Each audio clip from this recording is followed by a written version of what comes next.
Pues en serio, qué carajo.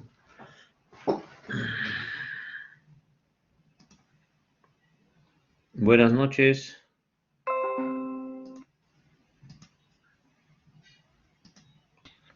Buenas noches, doctor. Raúl Ángel. Hola, ¿tú eres el delegado o el alumno? No, no lo No, sé. Ya, pero pero ¿saben, no? creo ¿Saben que sus compañeros que hoy día teníamos clase? sí, creo que sí. Les voy a escribir igual. Ya, a ver, esperamos unos 5 minutos para que se vayan uniendo.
Buenas noches a todos.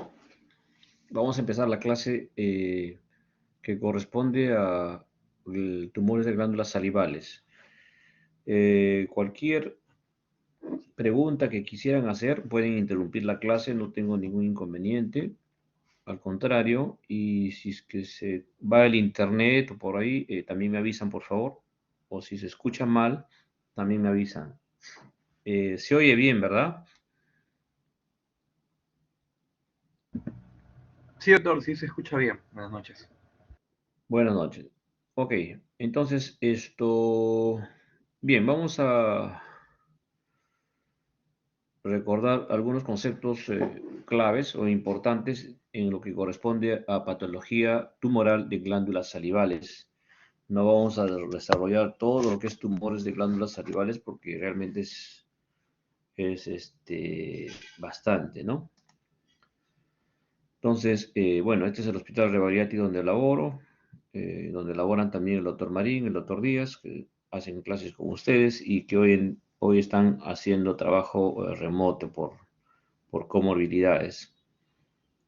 Eh, es importante que ustedes recuerden la anatomía de las glándulas salivales, cuántas glándulas salivales tenemos, mayores, menores o principales, accesorias, en dónde se localizan estas glándulas y obviamente para qué nos sirven, ¿no? Todos esos conceptos básicos se supone que ustedes ya lo saben, lo conocen y no vamos a conversar sobre eso, ¿no? Estas imágenes para que solo recuerden que esta es la glándula parótida y las submaxilares y las sublinguales, ¿no? Esa es la ubicación topográfica de las glándulas salivales mayores o principales y las glándulas salivales menores o accesorias pues se localizan en toda la vía aerodigestiva superior. Vía aerodigestiva superior. Entonces, en cualquiera de esas localizaciones donde se encuentran estas glándulas salivales accesorias, se van a presentar o se van a formar los tumores, ya sean benignos o tumores malignos. Entonces, es importante también que recuerden la histología, cómo está conformado histológicamente estas glándulas salivales, qué tipo de epitelio tienen, qué tipo de células, contienen acinos mixtos, serosos, mucosos, los conductivos secundarios, los conductivos principales, hasta el conducto excretor, ¿no? Todo esto, antes de hablar de patología, es importante que ustedes recuerden y sepan, hagan un repaso. También esta lámina para recordar, por ejemplo, las relaciones anatómicas de la glándula parótida en este caso. Recordamos que la glándula parótida tiene dos lóbulos, uno superficial y uno profundo, y entre ambos lóbulos atraviesa el tronco del nervio facial con sus diferentes ramas, dos ramas principales y todas las ramas que van a inervar la musculatura facial de la cara. ¿Ya? Entonces, importante estas relaciones, sobre todo cuando hacemos cirugía de tumores de parótida, ¿no? Igual en la submaxilar, en la sublingual, hay que recordar qué estructuras vecinas se encuentran ahí para respetarlos cuando tengamos que hacer cirugía. Entonces vemos en esta lámina como el nervio facial se encuentra entre ambos lóbulos, superficial y profundo, ¿no? Esto es importante también porque saber que la parótida tiene dos lóbulos porque van a haber tumores que van a depender del lóbulo superficial y tumores que van a depender del lóbulo profundo. Bien, entonces vamos a entrar a lo que es tumores de las glándulas salivales. A ver, esto vamos a, solo para saber cómo están. Camila Rosario, buenas noches. ¿Qué tumor benigno más frecuente conoces en la parótida? Camila Rosario. 1, 2, 3.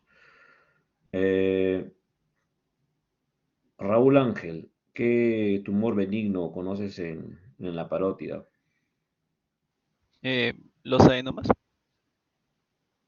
Adenoma, sí. ¿Los adenomas tienen ese nombre completo? No. Adenoma, parotidia, bueno, adenoma parotídeos o adenomas pleomórficos, como vamos a ver, ¿no? Y el tumor maligno más frecuente en parótida, Andrés Omar, ¿recuerdas?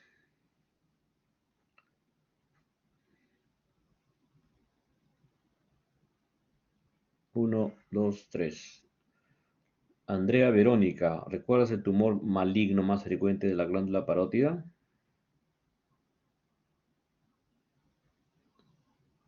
¿Están en clases? Esta plataforma no da para pedirles que todos prendan sus videos porque se cuelga, ¿no? Se cuelga la presentación, la clase. El internet no soporta que todos estén con sus videos prendidos para ver, para poder ubicarlos. Eh, Nicole Alejandra, tumor maligno más frecuente de las glándulas menores. ¿Cuáles son? Tumor maligno más Doctor, frecuente de no las escucho muy glándulas. bien. ¿Cómo mencionó? El tumor maligno más frecuente de las glándulas salivales menores. Mm, ¿Recuerdas? realmente no, doctor. Sé que son los Ya, no carcinomas. hay problema. Pablo Manuel, ¿recuerdas el tumor maligno más frecuente de las glándulas salivales menores o accesorias?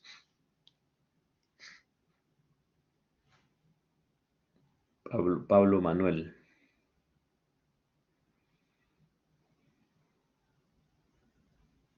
¿Estás ahí, Pablo? Si no, por el chat también pueden responder, no hay problema.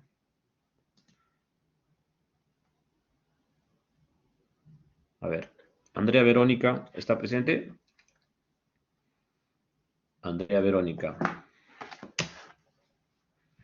Andrés Omar, ¿está presente?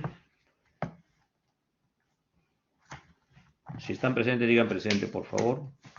Andrea Verónica. Andrés Omar.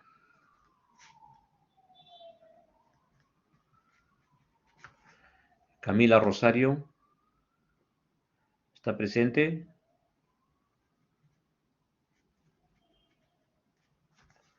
Luis Alberto. Presente, doctor. Mirla Celi, ¿está presente?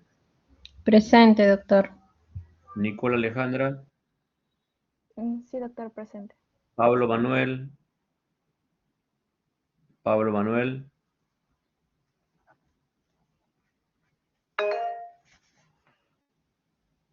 Ok.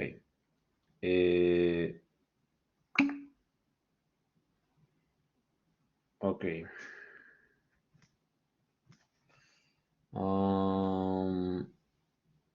Raúl Ángel, sí está. William Renato. Presente, doctor. Ok. No me han respondido Andrés, Andrea Verónica y Andrés Omar. Si no pueden por el audio, respondan por el chat, por favor. Están en la lista por si acaso.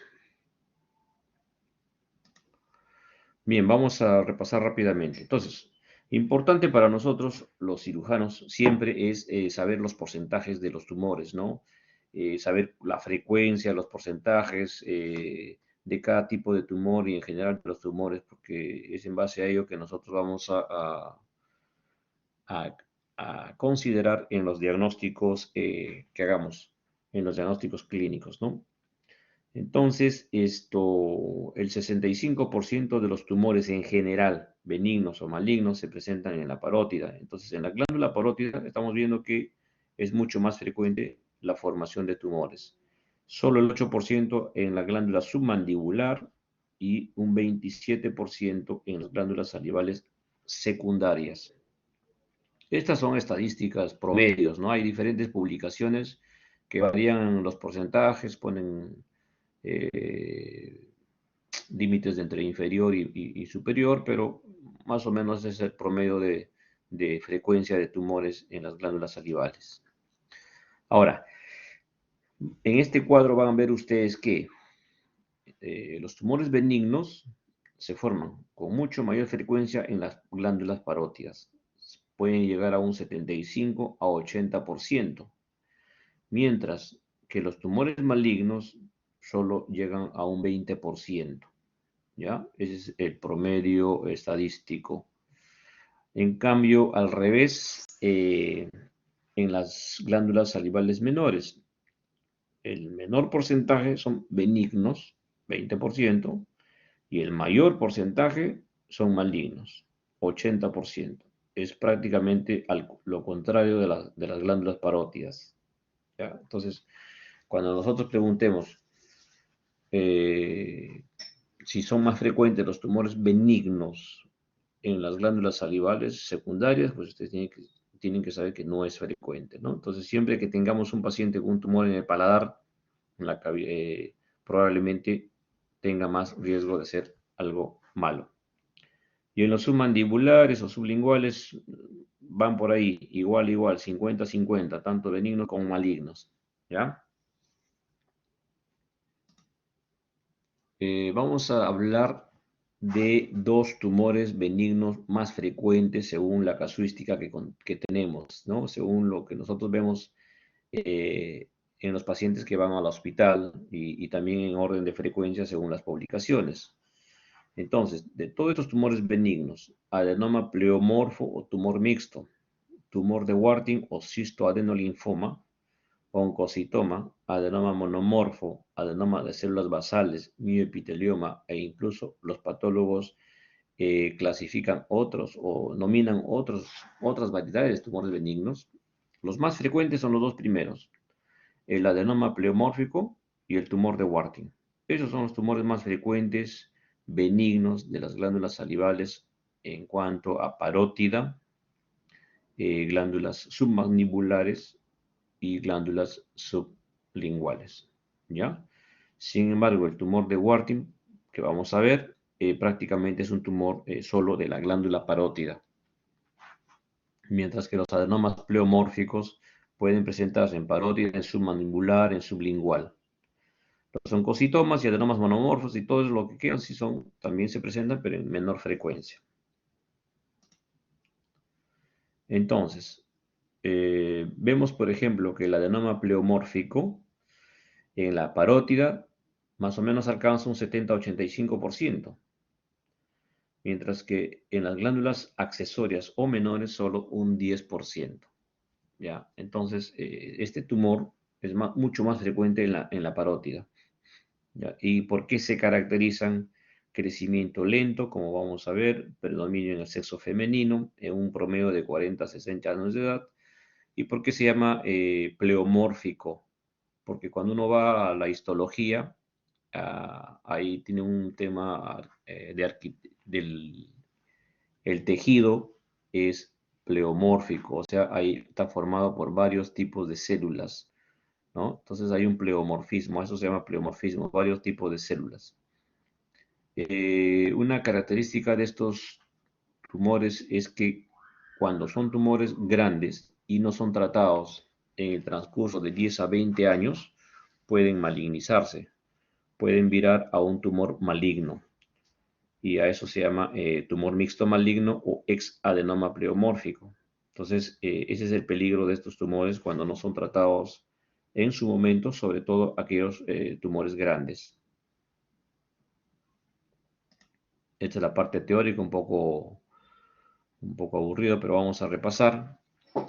El tumor de Warthin o cistoadenoma papilar se forma más o menos en la parótida en un 10 a 15%, ¿ya? Sobre todo en el sexo masculino.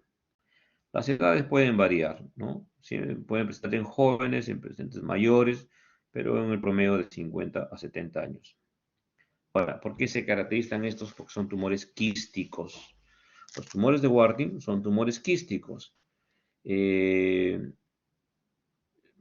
se localizan en lo que se llama el polo inferior de la parótida, ¿ya? Entonces, el polo inferior de la parótida es la que está casi cerca al ángulo de la mandíbula, por debajo del lóbulo del pabellón auricular, ¿no? Ahí es donde se forman estos tumores quísticos llamados de Warthin, porque el que lo descubrió o describió fue un patólogo llamado Warthin.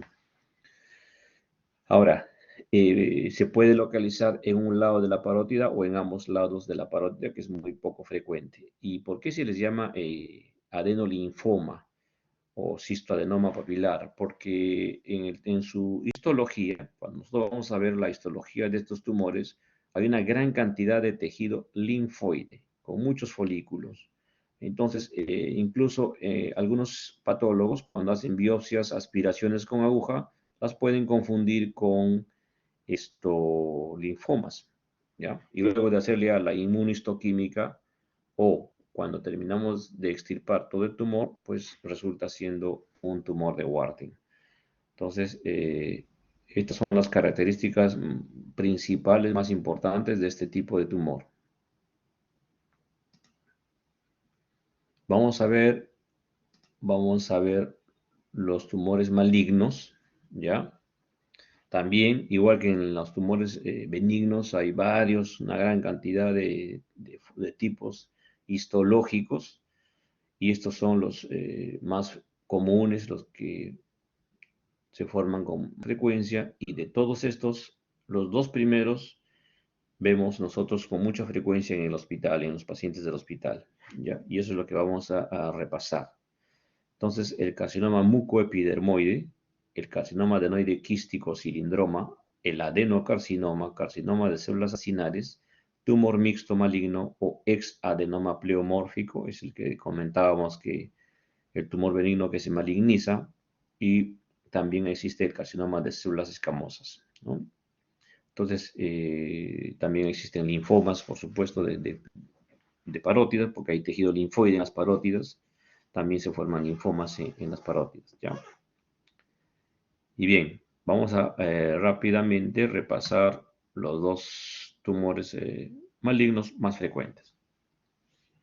Esto es una distribución histológica para que ustedes puedan comparar que, por ejemplo, los tumores mucoepidermoides, que está representado por color amarillo, más frecuente es en la parótida, ¿ya?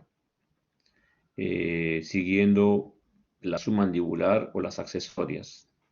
En cambio, en las glándulas secundarias son más frecuentes los adenocarcinomas. Estamos hablando de tumores malignos de glándulas salivales en general, ¿no? Entonces, ahí por acá tenemos el adenoide quístico. El adenoide quístico es el otro tumor más frecuente. Entonces, es mucho menos frecuente en la parótida, pero con mayor cantidad en las glándulas secundarias, ¿ya? Localización de los tumores de glándulas salivales menores. Esto hemos dicho que se localizan con mayor frecuencia o anatómicamente en todas las vías aéreo-digestivas superior. Por lo tanto, en cualquiera de esos sitios se pueden formar tumores y sobre todo malignos. En primer lugar, el paladar, luego la lengua, la mejilla del labio, el antro, o sea, los senos maxilares, las fosas nasales, las encías, la laringe, el suelo de la boca, las amígdalas, la nasofaringe, o sea, aquel sitio que está por detrás de las fosas nasales, esa es la nasofaringe, las etmoides, las células etmoidales, que son senos paranasales, y las fosas piriformes, o sea, las fosas nasales, ¿no? Entonces, en cualquiera de estas localizaciones podemos encontrar tumores malignos de glándulas salivales menores, pero su localización predilecta es el paladar. Vamos a hablar de dos tumores, el mucoepidermoide y el carcinoma adenoide quístico. Como veo que no saben, no recuerdan cuál es el tumor más maligno, más frecuente, pues vamos a repasar un poco esto. Carcinoma mucoepidermoide en la parótida con mayor frecuencia, 60-70%. En la cavidad oral, o sea, en glándulas salivales menores, solo un 15 a 20%, y en la glándula submaxilar 6 a 10%. Solo los porcentajes nos orientan a la frecuencia, ¿no?, y la predilección de estos tumores en las diferentes glándulas. A veces no es fácil recordar los porcentajes, pero por lo menos ya sabemos que el mucoepidermoide es más frecuente en la parótida. La otra cosa importante de este mucoepidermoide es que existen tres tipos histológicos: el de bajo grado, el de alto grado y el de grado intermedio. Entonces, para nosotros es importante saber cuando mandamos biopsias, aspiración con aguja o en algunos casos biopsias quirúrgicas, o extraemos el tumor y esto nos dan los patólogos el informe final, saber si son de alto grado, de grado intermedio o de bajo grado. ¿Por qué? Porque de acuerdo a esto nosotros vamos a identificar si es un tumor que es muy agresivo o poco agresivo. Los de alto grado de diferenciación, que representan el menor porcentaje, 25%, son muy agresivos, ¿ya? Demasiadamente agresivos, crecimiento rápido, invasivos, dan metástasis a los grupos ganglionares del cuello. En cambio, los de bajo grado de diferenciación son poco agresivos, crecimiento un poco lento, no dan mucha metástasis a los ganglios del cuello, no invaden estructuras adyacentes, crecen con menor agresividad. Entonces, para nosotros sí es importante recordar esta clasificación histológica de este tipo de tumor. El otro tumor que ustedes deben de conocer y saber es el carcinoma adenoide quístico, antiguamente se le llamaba cilindroma. Como vemos, en las glándulas salivales menores se puede formar de un 30 hasta un 70%, o sea, es muy frecuente este tumor maligno en glándulas salivales accesorias. En las parótidas es muy raro, 2 a 4%, en la submaxilar un 15%, y la localización preferida de este tumor es el paladar, ¿ya? En cuanto a glándulas salivales menores. Vamos a mostrar unos ejemplos de este tipo de tumor. Ahora, algo que tienen que saber de este tipo de tumor es que tienen su diseminación es a través de los nervios periféricos. Se llama diseminación perineural. Por eso a eso se llama neurotropismo, ¿no? Invaden un nervio y a través de este nervio van a seguir todo el recorrido de este nervio y pueden llegar hasta la base del cráneo. Y puede haber invasión intracraneal, intracerebral. Empieza en el paladar y termina en el cerebro, ¿ya? Por diseminación perineural. Estos tumores son muy agresivos. Por eso el tratamiento de este tipo de tumor también nosotros somos muy, muy radicales. Ahora, pueden producir una metástasis a la distancia, ¿no? Por vía hematógena, a través de la sangre, pulmón y huesos. También tienen tres tipos histológicos. El sólido, que es el menos frecuente, es el más agresivo. El cribiforme es el más frecuente, es el menos agresivo, y hay uno tubular que es intermedio. Entonces, el que tiene peor pronóstico de esto histológico, de este carcinoma adenoide quístico, es el tipo sólido, que menos mal representa el menor porcentaje. Entonces, estos tumores, otra característica más, son muy poco sensibles a la radioterapia y a la quimioterapia. La radioterapia prácticamente no les hace nada a estos tumores, la quimioterapia tampoco. Entonces, la cirugía en estos casos son la principal arma que tenemos para tratar estos tumores. Si estos tumores ya escapan de la cirugía, pues el paciente ya tiene mal pronóstico. Ok, entonces, mientras cargo la segunda parte, porque lo he dividido en tres partes porque pesa un poquito las diapositivas y no se puede cargar de todo, pueden ir haciendo preguntas, por favor, alguna duda que tienen, algo que no esté claro, que quieran que repita.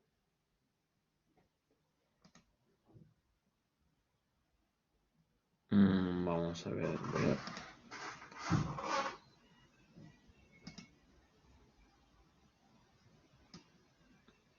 Voy a cargar la otra parte.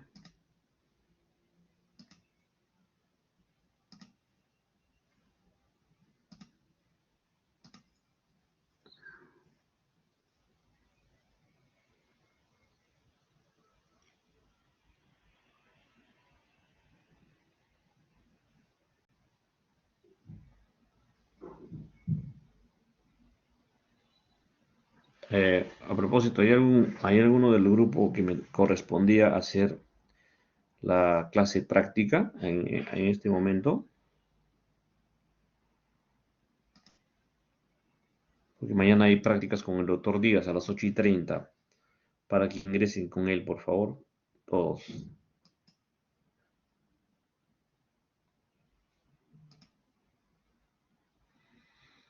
Bien, esta imagen para mostrar los grupos ganglionares del cuello a los que pueden dar metástasis estos tumores malignos. Creo que tienen una clase especial de grupos ganglionares y disección de cuello, ¿no? Y esta otra imagen es cuando es un paciente que hemos hecho una disección de cuello.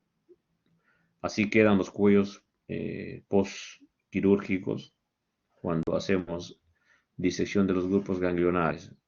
Si ven acá es el nervio espinal. Aquí está la vena yugular interna. Este es el músculo esternocleidomastoideo. Por acá está la carótida con las dos divisiones, la carótida interna y la carótida externa. Entonces, hay grupos ganglionares, hay límites anatómicos. Entonces, todo eso lo van a ver en la clase de disección de cuello. Ahora, cuando nosotros hablamos de patología tumoral maligna de cualquier órgano del cuerpo, siempre tenemos que hacer lo que se llama el TNM, ¿no? Raúl Ángel, ¿qué es el TNM? ¿Tienes un concepto? ¿Puedes definir qué es el TNM? Eran parámetros para clasificar lo que es podríamos decir, la gravedad del tumor. Su estadio, mejor dicho, su estadiaje. El estadiaje. Luis Alberto, ¿qué idea tienes sobre el TNM? Sí, doctor, es una clasificación para justo lo que dijo mi compañero, ¿no? Para colocar en un estadio, ¿no? Y en base a eso evaluar la mortalidad, el tratamiento al que va a someter al paciente, ¿no? Eh, Eso. Ok, ok. Está muy bien. Entonces, por lo menos están atentos. Bueno, TNM, sí, pues nosotros nos sirve para hacer el estadiaje del tumor, ¿no? Antes de hacer el tratamiento, tenemos que estadiar a este tumor en cualquier parte de órgano del cuerpo humano. Entonces, ¿qué cosa es el T?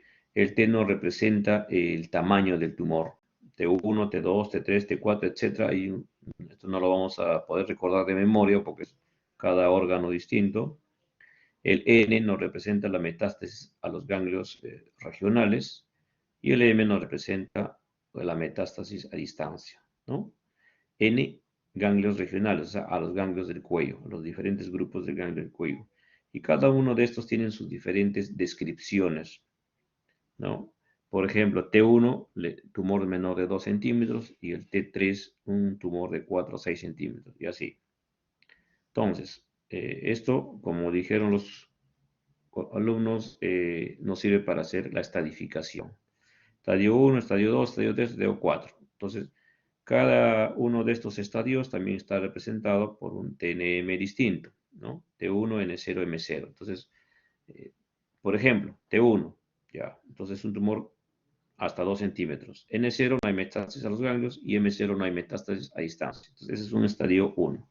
El estadio 4 ya es un estadio muy avanzado, donde prácticamente la cirugía ya no es el tratamiento, sino muchas veces tratamiento paliativo con radio y quimioterapia. Entonces, por eso es importante estadiar la patología tumoral de cada paciente. Y ven, Vamos a ver algunas láminas, ejemplos de estos tumores benignos y malignos, y vamos a recordar las características clínicas en cada tipo de tumor, ¿ya? Entonces, los tumores benignos en general, ya sea parótida, ya sea submaxilar, incluso las sublinguales, tienen características clínicas similares. ¿Qué significa?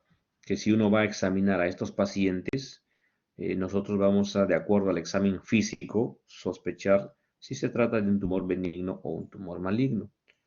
Y de acuerdo a ello, nosotros vamos a seguir solicitando los exámenes auxiliares y finalmente plantear el tratamiento, ¿no? Es la forma. Entonces, estos tumores benignos son de consistencia elástica, ¿ya? No se adhieren a la piel de la cara, son móviles. Cuando nosotros movemos con los dedos se mueven estos tumores, son delimitables, podemos más o menos calcular el tamaño de estos tumores. Crecimiento muy lento, pueden crecer grandes, multilobulados, pero en varios años. Y lo otro, cosa muy importante, es que estos tumores benignos no afectan el nervio facial, no lo invaden, no lo dañan el nervio facial. Toda la musculatura facial, la mímica facial, se mantiene, se conserva. Este es un señor, por ejemplo, con un tumor de Warthin o el tumor quístico que estábamos conversando y que se encuentra en el polo inferior de la parótida, ¿no? Entonces, por debajo del lóbulo de la oreja, cerca al ángulo de la mandíbula, ese es un tumor de Warthin. También, igual, crecimiento lento, no se adhieren a la piel, se mueven, se delimitan, consistencia elástica o semisólida, como quieran llamarlo, no afecta en los nervios, el nervio que pasa por la zona, etc. Estas son las características clínicas más importantes de estos tumores.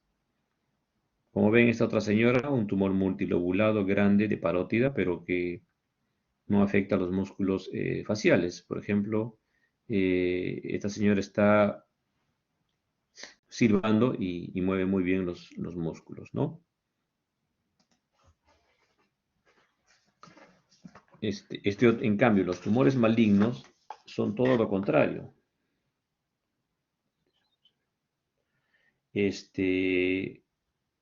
Por ejemplo, ¿por qué se caracterizan los tumores malignos de la glándula parótida? Son de crecimiento rápido, ¿ya? Crecen rápidamente. En esta lámina, algo importante, afectan en la mayoría de veces, no siempre, el nervio facial. Y cuando invaden o infiltran el nervio facial, hay una parálisis de la musculatura de la hemicara izquierda en este caso. Y bueno, el paciente no puede cerrar los ojos, la comisura labial se desvía, a pesar que tiene un tumor pequeño, ¿no? Pero invasivo, ¿ya? ¿Qué otras características son estos tumores? Crecimiento rápido, pueden invadir la piel y producir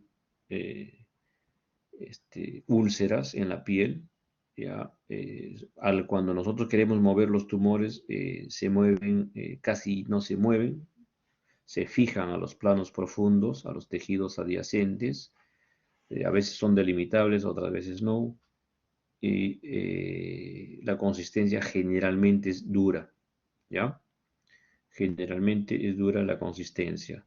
Entonces, esas son las características malignas de estos tumores, como este otro caso, ¿no? Crecimiento rápido y se adhieren a la piel. En este caso, por ejemplo, este tumor ya está comprometiendo la piel. Se adhieren a la piel, ¿ya? Y afectan el nervio facial, como en este caso. No siempre afectan al nervio facial, pero cuando son tumores de alto grado, invaden y producen una parálisis del nervio facial.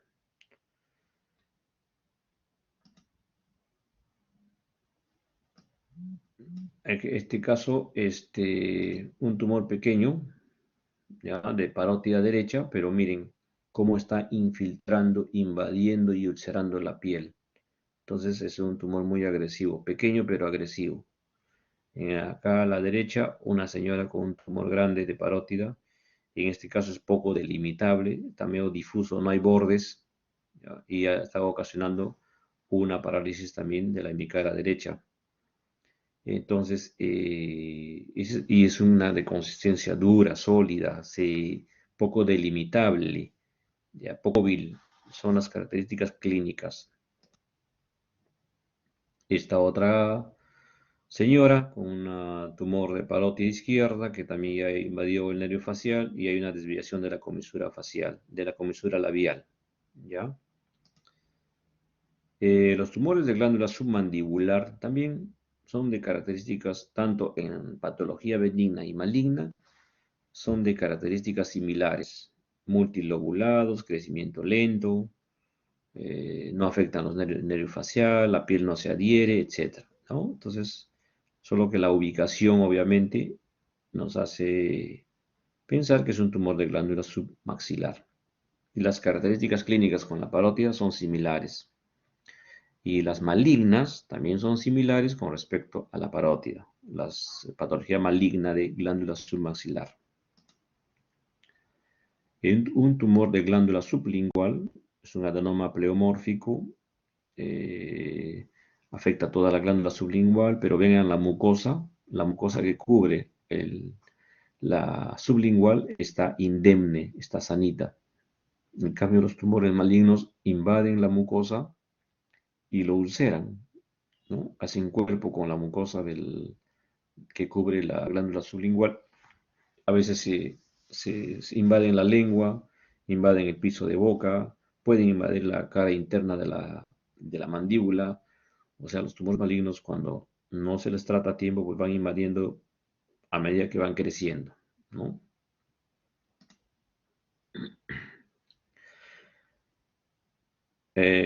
Esta imagen es para ver cómo se hace la palpación bimanual de la glándula sublingual y submaxilar.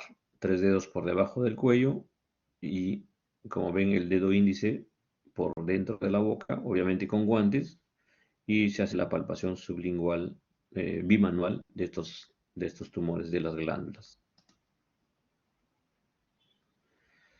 Esta es una fotografía de un mucosele.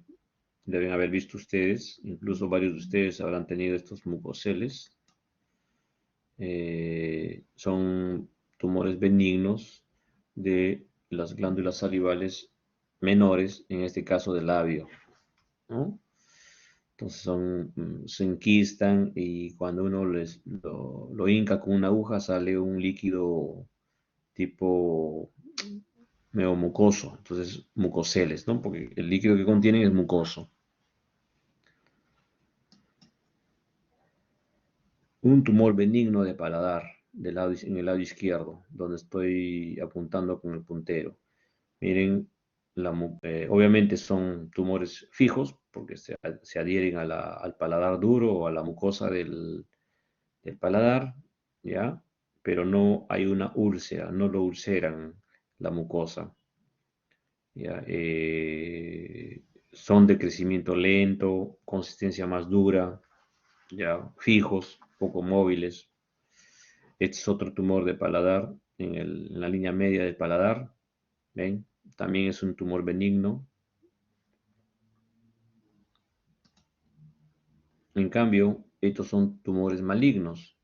Los tumores malignos de paladar, que son tumores malignos de glándulas accesorias menores, este es un carcinoma adenoide quístico, por ejemplo, que, como ven, ulceran la mucosa. Ulceran, invaden, crecen, comprometen el hueso del paladar, pueden extenderse hasta el velo del paladar, o sea, hasta el paladar blando, pueden invadir la arcada dentaria, la encía, y hacia arriba ya queda, pues, recuerden que el paladar representa el piso de la fosa nasal, entonces van invadiendo hacia arriba, entran a la fosa nasal, entran al seno maxilar, siguen creciendo, agarran un nervio y se van hasta la base del cráneo y ingresan a la base del cráneo, ¿no? Entonces, son tumores muy agresivos. El carcinoma adenoide quístico. Aquí otro tumor maligno de paladar que ya prácticamente ha invadido todo el paladar, queda un poquito, ha invadido la arcada dentaria superior, ¿no? Y probablemente el maxilar superior, el hueso. Entonces acá las cirugías son muy radicales, muy mutilantes para poder curar a estos pacientes. Esto, bueno, voy a cargar la última parte. ¿Alguna pregunta hasta aquí? ¿Alguna duda?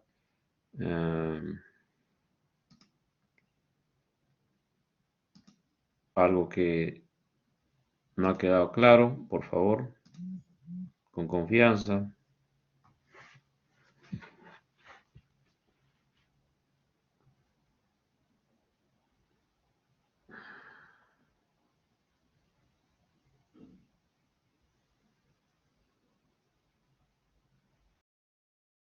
Doctor, factores de riesgo para carcinoma mucoepidermoide, ¿cuáles son?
Ya. Sí, pero no sé qué pasa. Voy a poner mejor el...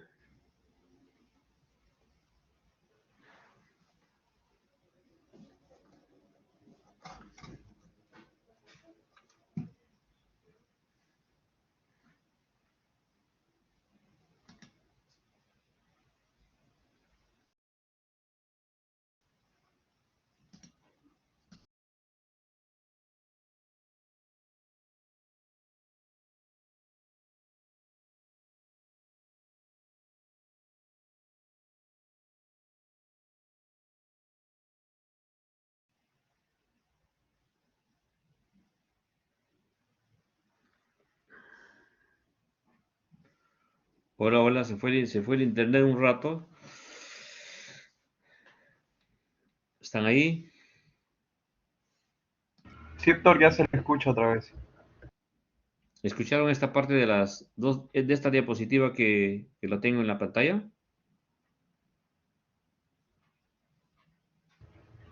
Sí, doctor. Solamente mi, Ya. mi compañero Luis le hacía una pregunta sobre los factores de riesgo, doctor. Ya. Los factores de riesgo para tumor en este caso, el paladar. Uno es la predisposición genética que carga el paciente para desarrollar tumores en general. ¿Ya? El otro es el tabaquismo, pacientes fumadores, el alcohol. Y no hay no hay mayores factores de riesgo en realidad, Luis. Siempre es el tabaquismo, alcohol, predisposición genética, en algunos casos personas que trabajan en las minas y que aspiran ciertos gases son factores de riesgo, pero no existe unas causas así como en el cáncer de tiroides, ¿no? Que las radiaciones están directamente relacionadas con el cáncer de tiroides. En este caso no.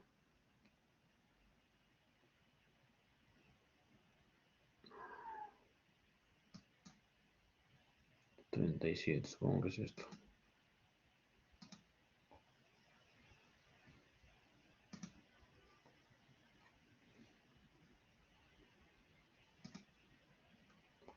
Bueno, entonces continuamos. Luego, bueno, ustedes saben que en toda historia clínica tienen que hacer la anamnesis, tienen que hacer la evaluación física y luego se van a solicitar sus exámenes auxiliares para poder continuar con su plan de trabajo, ¿no? Entonces, ¿de qué exámenes nosotros nos valemos para poder hacer el diagnóstico final y luego plantear el tratamiento? Obviamente en este caso tiene que haber imágenes, exámenes de imágenes, ¿no? Luego tiene que haber una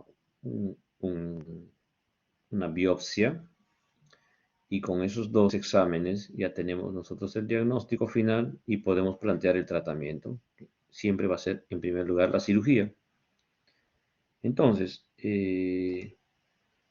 la ecografía en tumores de parótida, en tumores de glándula submaxilar, siempre va a ser el arma número uno en cuanto a imágenes. Es un examen rápido, de bajo costo y nos va a informar características con respecto al tumor: tamaño, forma, cápsula, contenido, líquido, sólido. En caso de tumores malignos pequeños, si hay invasión del tejido glandular normal, si los tumores ya han invadido la cápsula, etcétera, ¿no? Entonces, son características ecográficas que nos van a orientar y nos van ya a ir confirmando nuestra sospecha clínica. Además, la ecografía nos sirve también como guías para realizar biopsias con aguja, como vamos a ver. Y los otros exámenes importantes son la tomografía en primer lugar y la resonancia en segundo lugar. ¿En qué casos pedimos tomografía? Cuando son tumores benignos grandes y nosotros necesitamos evaluar los planos profundos para poder planificar la cirugía. O en tumores malignos, porque los tumores malignos son muy invasivos, entonces tenemos que ver si ha invadido, qué estructuras importantes ha invadido el tumor, de igual forma para poder planificar la cirugía que vamos a realizar en este paciente. En algunos casos hay que solicitar resonancias magnéticas para ver también invasión, por ejemplo, cuando hay tumores del lóbulo profundo de parótida. Los tumores del lóbulo profundo de parótida tienden a invadir lo que se llama el espacio parafaringio, ¿no? Que es un espacio virtual, ¿ya? Entonces el lóbulo profundo se continúa con el espacio parafaringio y invaden ese espacio parafaringio. Entonces a veces cuando son malignos pueden invadir los músculos de la masticación, la faringe, los músculos de la faringe, porque como son muy invasivos, entonces necesitamos evaluar los tejidos blandos. En general, la resonancia nos sirve para evaluar los tejidos blandos. Luego, por ejemplo, en este caso, esta es una resonancia, por ejemplo, lo que les comentaba. Todo esto es un tumor, ¿ya? Y está invadiendo el espacio parafaringio. Entonces, la orofaringe, que es la que se continúa, queda bien adelgazada, porque hay abombamiento de la orofaringe, del paladar blando y de toda la orofaringe. Entonces, en estos casos, por ejemplo, pedimos resonancias magnéticas. El otro examen que después de haber hecho las imágenes o simultáneamente podemos pedir las dos cosas es el diagnóstico citopatológico. ¿Qué significa citopatológico? Que lo que se va a observar luego de haber hecho una biopsia aspiración con aguja fina, en este caso con guía ecográfica, son células del tumor. Entonces, por eso se llama citopatológico o citológico también, ¿no? Entonces se hace con guías ecográficas, simultáneamente se hace la ecografía y se está punzando. Entonces estamos aspirando el tumor, esto lo hace el patólogo, no lo hacemos nosotros, con el ecografista. Pues se puede hacer con una jeringa simple o con una pistola fabricada para adaptar la jeringa y hacer la biopsia a punción. Entonces, esto es uno de los tipos de biopsias que nosotros realizamos. Ahora, el otro tipo de biopsia sería la biopsia quirúrgica o llamada también biopsia incisional, ¿no? Una biopsia incisional. Entonces yo le pregunto a Mirla Celi, ¿qué es una biopsia incisional? ¿A qué llamamos una biopsia incisión? Mirla Celi. Sí, doctor, es cuando se saca un pequeño pedazo de tejido Ujú. Sí, para correcto. verlo histológicamente, ¿no? Así es. Entonces, es una biopsia de un tejido, ¿no? Se toma una muestra del tumor representativa, que puede ser 1 centímetro cúbico o 2 centímetros cúbicos, y el patólogo hace un diagnóstico histológico del tejido, no de las células. Muy bien, entonces eso cuando lo hacemos, por ejemplo, en casos de tumor de paladar, podemos hacer una biopsia de incisión para tener mejor precisión en el diagnóstico, o en una biopsia de glándula sublingual, también cuando es maligno, pero cuando es benigno, indicamos una biopsia aspiración con aguja, ¿ya? Entonces, las biopsias incisionales, en paladar, en cavidad oral, generalmente cuando tenemos sospecha de tumores malignos. Pero las biopsias aspiraciones nos va a servir, pues, si las características orientan a un tumor benigno, ¿ya? Ok, ya tenemos las imágenes, ya tenemos el diagnóstico patológico, ahora nos vamos al tratamiento, ¿no? La cirugía es, como dice acá, es el pilar principal para el tratamiento de los tumores benignos y malignos de las glándulas salivales. Entonces, siempre los tumores en general lo vamos a tratar en primer lugar con cirugía. Cuando ya no son quirúrgicos, cuando ya escapan de la cirugía, pues estadios 4 muy avanzados, tenemos que pasarlo a oncología y a radioterapia. Ejemplos de tumores de cirugías de parótida: es una incisión preauricular y retroauricular y cervical, como para hacer un lifting, ¿ya? Para que la cicatriz quede oculta y no se vea, ¿no? Porque es una incisión en la cara. Entonces, es la forma de abordar los tumores de parótida. Estas son imágenes de un libro, después de haber extirpado el lóbulo superficial de la parótida, para que vean las diferentes variedades anatómicas del nervio facial. Siempre va a haber un tronco, siempre va a haber dos ramas principales, pero las ramificaciones va a tener muchas variaciones anatómicas, muchas variedades anatómicas. Y es lo que nosotros tenemos que sí o sí respetar cuando hacemos cirugía. Esto es lo que tenemos que hacer. Cuando el nervio está invadido, en caso de patología tumoral maligna, pues tenemos que lamentablemente sacrificar el nervio facial, ¿no? Porque ya no hay forma de preservarlo. Un ejemplo de un tumor mixto, o un adenoma pleomórfico, una vista macroscópica de un tumor de parótida, un adenoma pleomórfico. Un ejemplo de un paciente que tiene un tumor en la parótida izquierda, pero que no se observa muy bien, pero que a la palpación sí, ¿no? A la palpación sí, Entonces sospechamos de un tumor que pertenece al lóbulo profundo de la parótida, por eso no se palpa bien, no ha crecido hacia afuera, sino ha crecido hacia adentro. Obviamente nos vamos en estos casos directo a la tomografía, porque la tomografía nos va a poder dar una idea de la extensión de este tumor, ¿no? Y como vemos, este es el tumor de la parótida, que es un tumor del lóbulo profundo de la parótida y se está yendo hacia el espacio parafaríngeo, ¿no? Está ingresando hacia el espacio parafaríngeo. Este es un corte axial de la tomografía, ¿ya? Acá está la orofaringe ya. Todo esto es el paladar. Entonces, cuando siguen creciendo esto, van invadiendo el espacio virtual y abomban la orofaringe. Entonces entramos a la cirugía, hacemos la incisión, identificamos el nervio facial, lo respetamos, vamos ya abordando el tumor. Ya resecamos el tumor, ¿ya?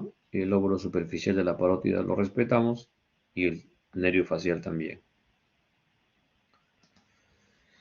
Devolvemos el lóbulo superficial de la parótida a su sitio para cerrar la herida, ¿no? La herida operatoria. Esta es una señora que viene de Iquitos, un tumor de parótida que hace cuerpo con la glándula submaxilar, como ven en esta fotografía clínica. Es gigante el tumor y no tengo la foto de la orofaringe, pero abombaba toda la orofaringe, todo el paladar blando. Entonces la señora ya no podía comer por compresión mecánica, ¿no? Entonces le solicitamos las imágenes tomográficas y vemos, miren, el tamaño del tumor. Es gigante, del lóbulo profundo. Ha invadido el espacio parafaringio, ha adelgazado la orofaringe, queda una nadita acá, ¿ya? Obviamente es un corte axial, pero cuando nosotros evaluamos las imágenes de una tomografía, nos vamos a los cortes coronales, a los cortes sagitales y en algunos casos solicitamos resonancia magnética. Es la misma paciente. Y vamos a la cirugía. ¿Ya? Entonces, igual hacemos el abordaje, una incisión grande, obviamente, porque es un tumor grande. Es una incisión que se prolonga hasta el otro lado del cuello, ¿ya? Identificamos el nervio facial, lo tenemos que respetar el nervio facial. Vamos ya abordando el tumor, lo vamos extrayendo. Es gigante ese tumor, como ven. Le queda una gran cavidad también en la región de la parótida y el cuello. El tamaño del tumor. La señora después de la cirugía que ya no tiene un tumor, sino una concavidad, porque es una secuela de la resección del tumor. Pero la musculatura facial está...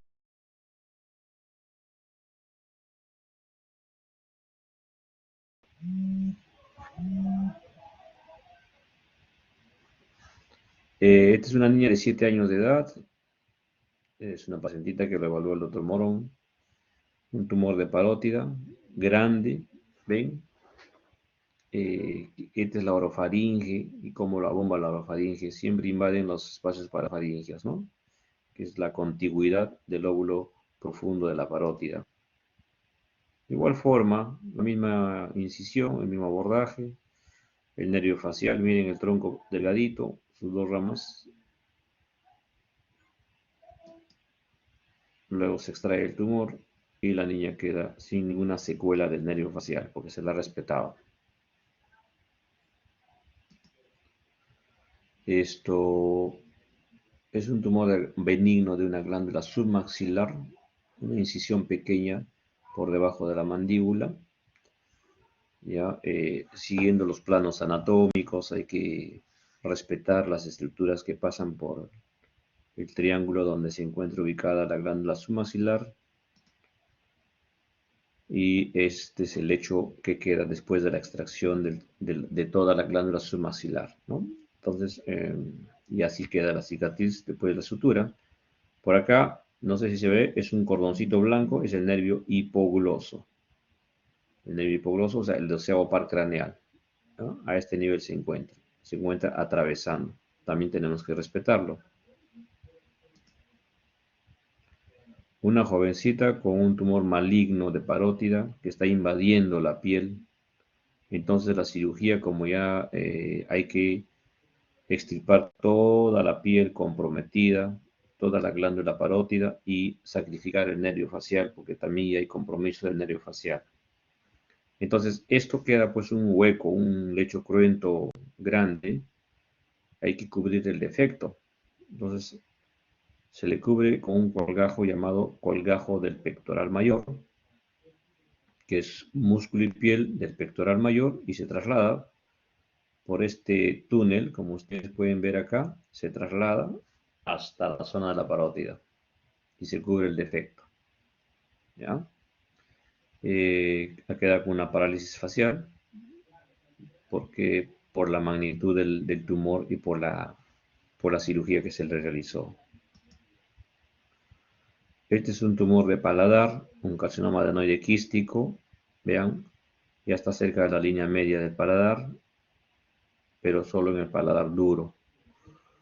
Entonces, la imagen tomográfica no la tengo, pero este ya invadió el seno maxilar hacia arriba. Piso de fosa nasal y seno maxilar. Entonces, ¿qué se hace en estos casos? Pues se hace lo que se llama maxilectomía total. Todo el maxilar superior hay que resecar, hay que extirpar. Entonces se dibuja por dónde vamos a ingresar, por debajo de las pestañas, por el surco nasogeniano, siempre tratando de seguir unas líneas anatómicas donde la cicatriz nos va a dejar poca secuela externa, ¿no? Sin embargo, estos pacientes de por sí ya van a quedar con una secuela porque no van a tener el maxilar superior. Entonces, acá en la foto de la parte derecha, delimitamos por dónde vamos a hacer los cortes, delimitamos, ¿ya? Y vamos a extraer todo el hemipaladar derecho, perdón, más el maxilar superior. ¿Ya? Entonces, todo eso sale, como ven acá. Entonces, la paciente queda así, ¿no? Se respeta la órbita y el piso de la órbita. Entonces, es una cirugía radical, mutilante, pero si no se hace eso, la paciente pierde la chance de sobrevivir y el paciente queda así, ¿no? Entonces, mientras tanto, se le coloca una prótesis que se llama obturador de paladar para cubrir el defecto que deja pues la resección del hemipaladar derecho.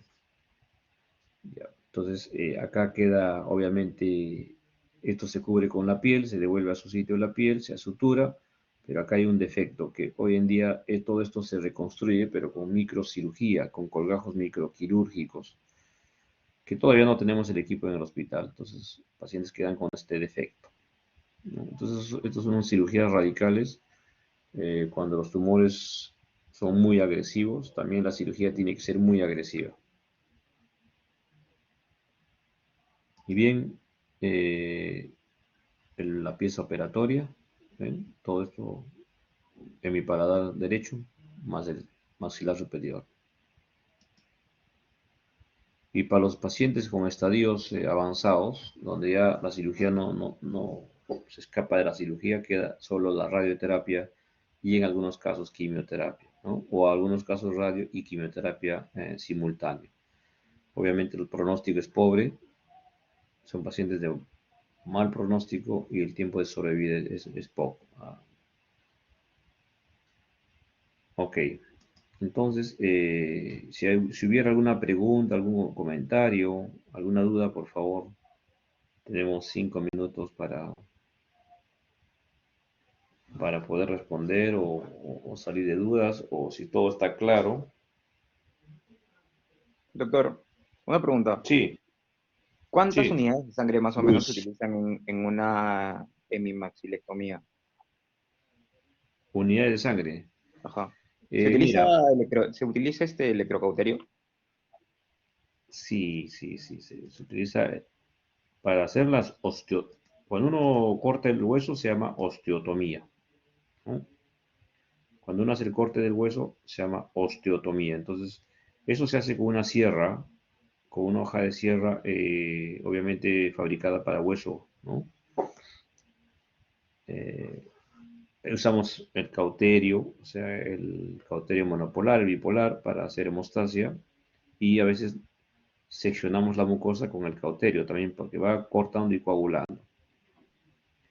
En una cirugía de estas, que es rápida, porque no podemos demorarnos, eh, va a depender de la hemoglobina con que ingresa el paciente. Si tiene una hemoglobina de 13 o 14, en realidad no necesitamos sangre o no usamos sangre para estos casos. Pero si el paciente entra con una hemoglobina de 9, de 10, entonces obviamente los anestesiólogos prefieren transfundirle una unidad, máximo 2 unidades de sangre. ¿Ya? Ahora, hay tumores ¿Y cuántos que de paquetes de por sí gasas utiliza? va a depender esto, Luis, de los paquetes de gasas que usemos, pero así como no son muy... Estas cirugías son rápidas porque cortamos hueso y, ¿no? ¿Cuántos paquetes usaríamos? Pues unos 5 paquetes quizás, Luis. Porque vamos cortando y coagulando. Hay tumores vasculares que se llaman nasoangiofibromas, que se ubican en la nasofaringe, por eso se llaman nasoangiofibromas, y se forman en pacientes jóvenes. Es así, por ejemplo, son demasiadamente sangrantes, ¿ya? Y obviamente para llegar a esos tumores tenemos que hacer unos abordajes especiales, cortar hueso. Ahí sí a veces hay casos en que se utilizan hasta 10 unidades de sangre en el acto operatorio. Entonces va a depender también del tipo de tumor. El nasoangiograma es un tumor benigno, pero es un tumor vascularizado, ¿no? Entonces por eso sangra demasiado. Y en ese nasoangiofibroma, doctor, ¿se le puede aplicar terapia antiangiogénica No, más bien se llama para controlar el crecimiento o algo antes de la cirugía? ¿Tiene algún efecto? lo, lo que se hace, no, ahí no se usa eso, se hace lo que se llama embolización.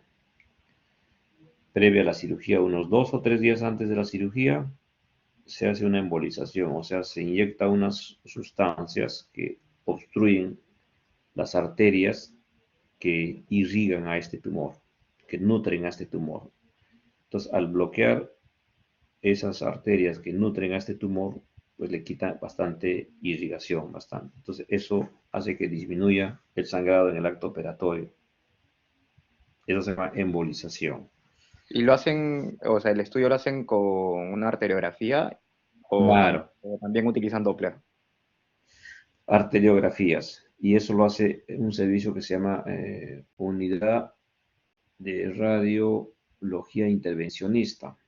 Son radiólogos que con equipos de fluorescencia y arteriografías ingresan, ¿no? Ingresan, localizan las arterias que irrigan a este tumor y lo bloquean.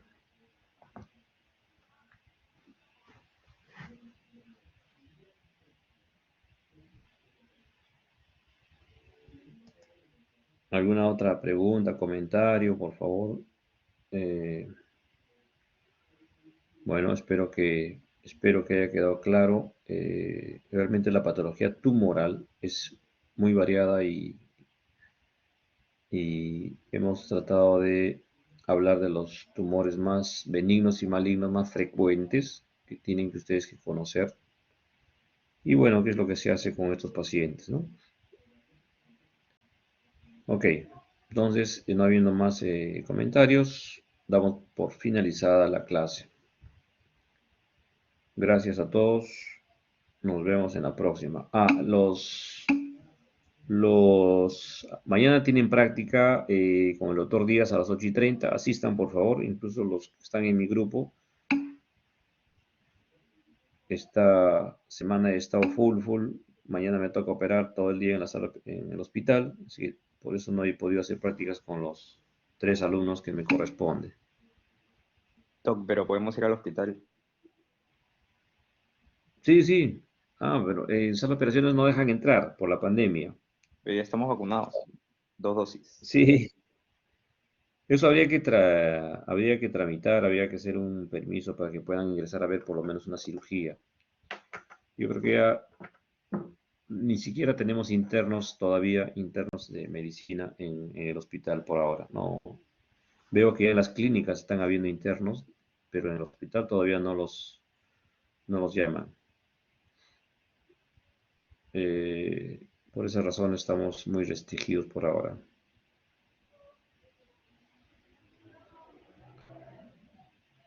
Ok, gracias a todos, nos vemos.